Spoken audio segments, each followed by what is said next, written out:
Terima kasih semua yang turut serta untuk menjayakan pelayanan secara atas talian pagi hari ini. Biarlah kemuliaan Tuhan melalui pelayanan ini. Untuk itu, biarlah nama Tuhan dimuliakan. Terima kasih atas kesempatan kali lagi kita bersiaran melalui ibadah ini.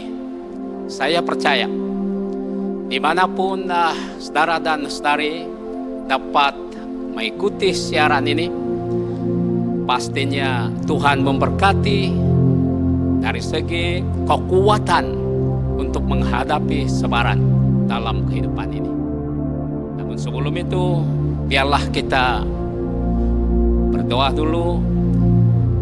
Kita serahkanlah pelayanan, biarlah diurapi oleh Tuhan. Saya pimpin dengan suara kedengaran, dan saudara dan saudari berdoa di dalam hati masing-masing. Allah Bapa di surga, Allah yang kami muliakan melalui Yesus, pagi hari ini sekali lagi kami bersyukur kepadamu ya Bapa, di atas kesempatan di dalam menikmati berkat Tuhan. Kami serahkan ke dalam tangan Tuhan, supaya hati kami dipersiapkan. Dan saya berdoa, dimanapun ibadah ini dapat ikuti, dimanapun firman Tuhan ini dapat didengar, dapat dipelajari, saya berdoa supaya di dalam nama Yesus semua mendapat dorongan daripada Tuhan dan berkat yang baru di dalam kehidupan kami masing-masing. Di dalam nama Yesus kami berdoa. Amin. Amin. Pembacaan firman Tuhan pagi hari ini dalam Mazmur 20 ayat yang pertama sehingga ayat yang kedua. Firman Tuhan berkata demikian. Kiranya Tuhan menjawab engkau waktu kesesakan. Kiranya nama Allah Yakub membentengi engkau. Kiranya dikirimkannya bantuan kepadamu dari tempat kudus, dan disokongnya engkau dari Sion. Saudara dan saudari yang dikasih oleh Tuhan, tema firman Tuhan pagi hari ini ialah kekuatan menghadapi cabaran. Saudara dan saudari yang dikasih Tuhan, disebut saja besar cabaran.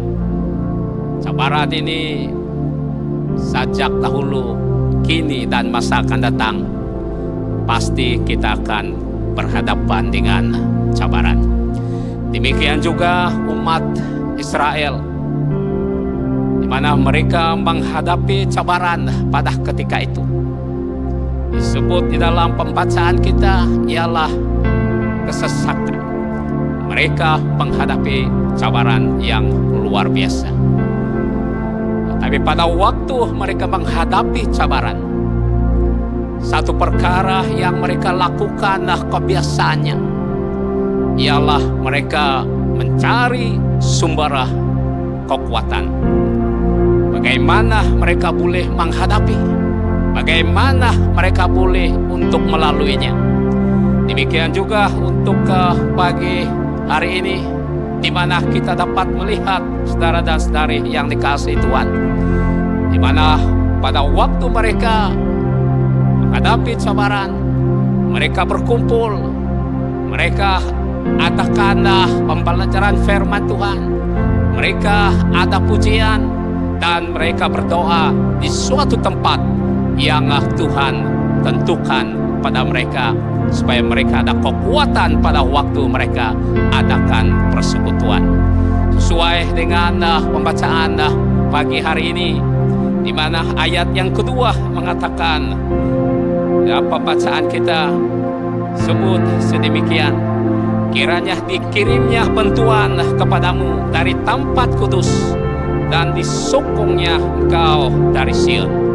Pada waktu mereka adakan persekutuan, menyembah Tuhan, mendengar firman Tuhan, berdoa bersama-sama, maka suara Tuhan mengatakan dalam pembacaan kita, pertolongan, bantuan dari Tuhan mengatasi cabaran ialah dari tempat kudus, dari Allah, lalu dikirimnya kepada Sion.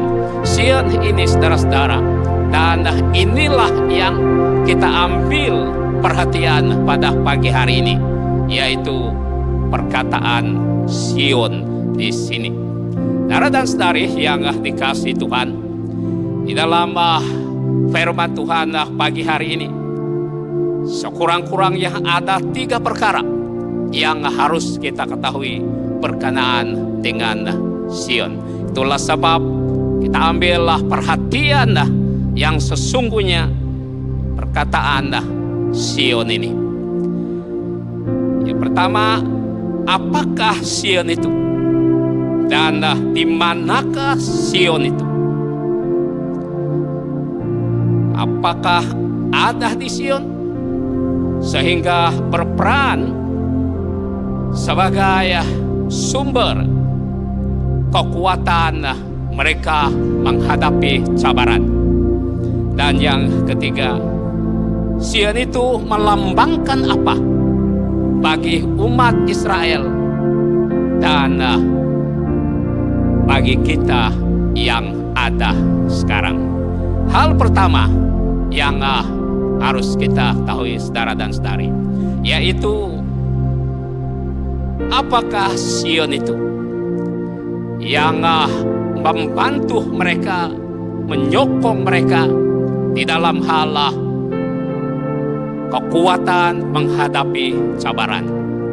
Dalam firman Tuhan pagi hari ini ialah soal sokongan kekuatan menghadapi cabaran. Memang kekuatan itu datang dari Yang Maha Kudus, dari Tuhan, tetapi ada sokongan tertentu untuk kekuatan di mana kita peroleh.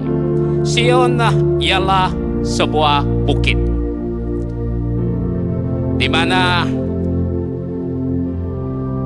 Sion ini terletak di tenggara Yerusalem, yaitu bahagian kota Daud yang tertua. Ini dijelaskan di dalam 2 Samuel pasal 5 ayat 6 dan 7. Kemudian istilah itu juga meliputi di sebuah bukit yang mana terdapat di timur laut Yerusalem, tempat dibangunnya bait Allah sesuai apa yang dinyatakan Mazmur 48 ayat 2 hingga yang keempat. Saudara dan saudari yang dikasihi Tuhan, setelah zaman Alkitab, nama Sion itu juga dikenali sebagai Putri Sion, sebab ini melambangkan penghuni Yerusalem pada ketika itu adalah umat Tuhan yang percaya kepada Tuhan, bahwa setiap persoalan, setiap cabaran pasti ada penyelesaiannya. Zakaria pasal 2 ayat 10 ini nyatakan. Dan akhirnya saudara-saudara yang dikasihi Tuhan, Sion itu berarti seluruh kota Yerusalem. Itulah Sion pada waktu itu. Mazmur 87 ayat 1 hingga ayat 2 ini menyatakan. Oleh karena saudara-saudara yang dikasihi Tuhan, bahwa bait Allah dibangunkan di Sion, dan ini yang mereka jadikan sebagai bantuan yang ditunjukkan oleh Tuhan, di mana mereka mendapat kekuatan setiap kali mereka berkumpul di tempat tersebut. Yang kedua, apa yang ada di Sion? sehingga berperan sebagai suatu kekuatan pada waktu umat Israel menghadapi cabaran. Saudara dan saudari yang dikasihi oleh Tuhan, di mana tempat tersebut, Sion ini merupakan satu pertemuan umat Israel yang datang dari timur, selatan, barat, dan utara, di mana setiap kali mereka menghadapi cabaran sesuai dengan disebut ayat itu, yaitu kesesakan, di mana disinilah mereka mengambil iktibar bahwa mereka berkumpul di suatu tempat namanya Sion. Saudara dan saudari yang dikasihi Tuhan, dengan perkumpulan, dengan pertemuan mereka ini, maksudnya yang sama. Mereka belajar firman Tuhan, mereka memuji Tuhan, mereka berdoa bersama-sama di Bukit Sion yang memberi sokongan mereka untuk keluar daripada sesuatu cabaran. Dan pada waktu mereka menyembah Tuhan, pada waktu mereka mendengar firman Tuhan, pada waktu mereka berdoa bersama-sama, maka mereka mendapat kekuatan. Yang dahulunya mereka merasakan ada kesesakan, mereka merasakan ada kelemahan antara satu dan lain. Tapi pada waktu mereka berkumpul, bertemu di Bukit Sion, mereka dengan firman Tuhan, dengan puji-pujian, dengan berdoa, mereka ada kekuatan antara satu dengan yang lain. Dengan ini, saudara dan saudari yang dikasihi Tuhan, hal yang ketiga, Sion itu melambangkan apa bagi umat Israel, dan Sion itu melambangkan apa bagi kita yang ada ketika ini. Saudara dan saudari yang dikasihi Tuhan, Sion itu melambangkan persekutuan. Sion itu melambangkan persaudaraan yang begitu kuat di antara umat Israel. Walaupun mereka merasakan ada kelemahan, tapi bila mereka bertemu di Sion, karena mereka mendengar firman Tuhan, mereka memuji Tuhan, mereka berdoa, akhirnya mereka ada kekuatan menghadapi cabaran yang mereka lalui. Dengan ini saudara yang dikasihi Tuhan, maka Sion itu melambangkan persekutuan, melambangkan sesuatu persaudaraan yang erat di antara umat Israel pada waktu itu. Dengan kekuatan yang ada, akibat daripada kekuatan yang mereka miliki, saudara dan saudari yang dikasihi Tuhan, maka mereka ada kekuatan untuk menghadapi cabaran hidup yang mereka lalui. Saudara dan saudari yang dikasihi Tuhan, pada masa kini, di manakah Sion kita? Sion kita, saudara dan saudari yang dikasihi Tuhan, sebab disebut di Sion itu, itulah dipindahnya bait Allah, dan bait Allah itulah yang mereka sudah pakai untuk menyembah Tuhan di Sion. Di mana Sion kita? Tempat kita bersekutu, tempat kita mendengar firman Tuhan, tempat kita memuji Tuhan, supaya ada kekuatan antara satu yang lain. Saudara dan saudari, Sion ini di mana tempat kita beribadah, di mana tempat kita mendengar firman Tuhan, di mana tempat kita dapat berdoa, disitulah Sion kita. Dahulunya sebelum PKP, sebelum pandemi COVID-19 ini, Sion kita adalah di gereja. Sion kita karena di gereja dapat mendengar firman Tuhan, kita memuji Tuhan, berdoa bersama-sama, di situ kita ada kekuatan. Sion kita pada waktu itu, kita adakan ibadah secara kelompok sil dari rumah ke rumah, persekutuan pelayanan di mana mereka adakan, disitulah Sion. Tapi bagaimana keadaan sekarang ini? Di mana Sion kita? Gereja tidak dibuka, Pada kelompok sel tidak boleh diadakan. Persekutuan badan-badan pelayanan tidak dapat diadakan karena kita patuh dengan SOP. Di mana Sion kita? Di mana lagi kita dapat mendengar?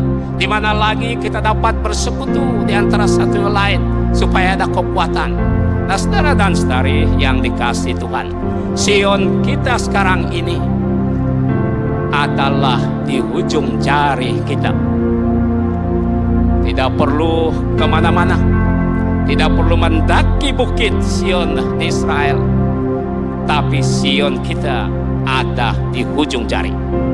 Ketik saja handphone pintar, di situ kita dapat peroleh ratusan ayat renungan firman Tuhan. Sekali kita sentuh saja,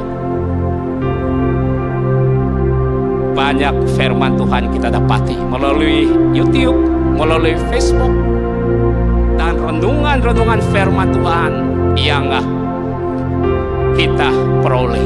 Nah, saudara dan saudari, di mana kita makan firman Tuhan, di mana kita dapat belajar firman Tuhan, di mana kita dapat memuji Tuhan, disitulah Sion kita.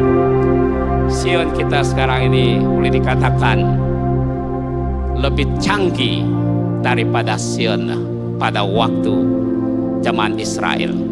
Sekarang tidak perlu lagi mendaki bukit, tapi sentuh saja dengan jari satu saja ini. Bila sentuh YouTube, kita dapat memuji, mendengar kesaksian dan sebagainya. Saudara dan saudari, jamaah di mana kita mendengar firman Tuhan, disitulah Sion kita. Dalam Sion kita sekarang ini luar biasa. Ada pelbagai platform yang boleh kita adakan persekutuan, seperti Google Meet, Zoom Meeting. Pada waktu kita adakan, saudara, ini hanya terdapat, kita hanya klik saja, satu kali ketik, kita boleh buat persekutuan di seluruh negara ini. Biar saudara kita di mana mereka berada, asal ada talian internet, kita dapat bersekutu dengan mereka. Kita boleh berinteraksi, kita boleh untuk melihat muka dengan muka, cuma tidak dapat sentuh antara satu yang lain, karena itu hanya dalam handphone. Boleh berdoa bersama-sama, saudara yang dikasihi Tuhan. Maka pada waktu kita mengikuti hal-hal yang sedemikian, persekutuan doa boleh dibuat. Kita boleh buat untuk acara-acara tertentu, saudara yang dikasihi Tuhan. Maka kita mendapat kekuatan karena kesaksian-kesaksian yang ada, firman Tuhan yang kita dengar, kita dibantu antara satu lain tentang doa. Akhirnya, saudara, adanya sedemikian, maka kita diberi kekuatan untuk keluar daripada cabaran dalam kehidupan ini. Dengan ini, saudara, apa cabaran yang dihadapi? Apa cabaran yang kita hadapi ketika ini? Tentu saja memang banyak cabaran, terutama sekali berhadapan dengan pandemik COVID-19 pada saat ini. Walaupun dengan memuji, dengan menyembah Tuhan, berdoa bersama-sama, kita pasti untuk dapat keluar daripada cabaran. Untuk itu kita serahkan ke dalam tangan Tuhan cabaran yang ada di hadapan dan cabaran masa akan datang. Mari kita berdoa. Menaikkan pujian dan syukur kehadirat-Mu ya Tuhan, karena firman Tuhan melalui pagi ini kami mendapat kekuatan bagaimana cara mengatasi. Ada sukungan-sukungan untuk mengatasinya. Dengan ini kami mohon di dalam nama Yesus, kami berdoa supaya beri kami kekuatan. Kami menyukung antara yang satu dengan lain, agar cabaran kami diberi kekuatan untuk menghadapi cabaran sama ada kini dan masa yang akan datang. Di dalam nama Yesus, apa saja cabaran dalam hidup kami, karena kekuatan sokongan daripada doa-doa anak-anak Tuhan, kami dapat mengatasinya. Terima kasih Tuhan. Di dalam nama Yesus kami berdoa. Amin.